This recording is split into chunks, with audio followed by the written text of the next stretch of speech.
often talked about the significance and importance of investing in your employees, both in their personal and professional development.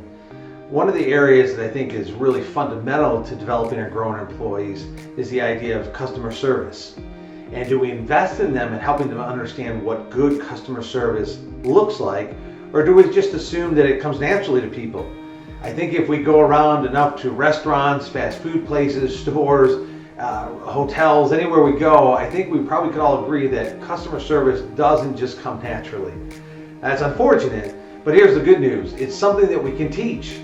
We can help people get better at it. So I thought I'd spend a few minutes today just sharing a couple of thoughts about how do we help our employees get better at customer service. So first of all, we have to start with the idea that as an organization, we have to raise up the importance of developing our employees in the idea of customer service. We have to invest in them in the idea. So I like the quote that Roger Staubach said, "There are no traffic jams along the extra mile." Roger Staubach, one of the great quarterbacks for the Dallas Cowboys. There are no traffic jams along the extra mile. And I think that's a fascinating thought.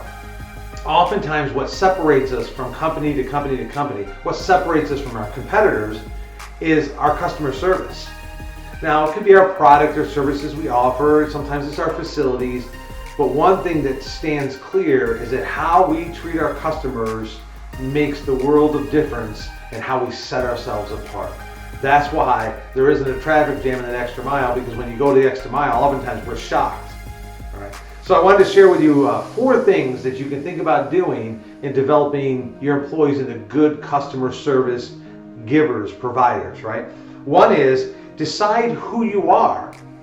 I think as organizations, you have to spend time creating a clear picture of what good customer service looks like. What values drive that? Who do you want to be known as?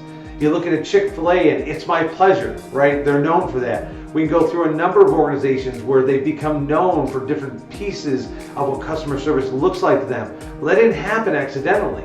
They put a ton of time and energy and intentionally, methodically built that and planned that. So as an organization, the first thing we need to do is create a clear picture of who we are and what good customer service looks like. The second thing is seek out what the customers want, right? Are we asking them? Are we talking to them? Are we seeking out their feedback? Oftentimes we say, well, hey, we're not getting any negative feedback. And I'm going to suggest if you're not getting any negative feedback, that's not a good enough standard, right? It's like, well, a few people said okay, but we haven't heard from anybody else. I'm going to encourage you to actively go seek out your customers on a regular basis, not just a one-time survey, but regularly to find out how are you doing? What would they like to see more of, less of? What would they like to see you stop doing, start doing? What's working for them, what's not? Things like that. So find out what your customers want. And number 3 is implement the vision. So once we've kind of decided and created this picture of what great, good, what customer service looks like to us, we found out what our customers want, we've kind of put all that together, then we have to actually go implement it. We have to make sure everybody knows it. We have to educate our employees on it. We have to help them understand the significance of it. We have to let them practice it. We have to encourage them to practice it.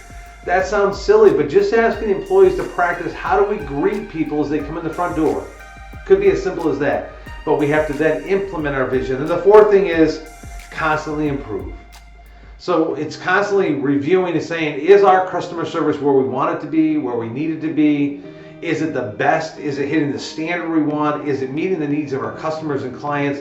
And then also the way we're implementing the vision, are there other strategies? Are there other pieces we can do? So we don't want to just put a whole bunch of strategies in place at one time and overwhelm our employees. We want to start with something, be very successful at it so we can be consistent. One thing that really leads to successful companies, especially around customer service, is when it's consistent. They can count on it. They grow to expect it and depend on it. So then add more ways as you get better and better and as things become more and more consistent. I love this thought. It says, remember, you don't get a second chance at a first impression. I think what a great thought. So as you think about creating your vision of what customer service looks like, think about what is that first impression, because we don't get a second chance at it. And I'll leave you with a quote by Walt Disney. He said, do what you do so well that they will want to see it again and bring their friends. And what a great sentiment when we think of customer service.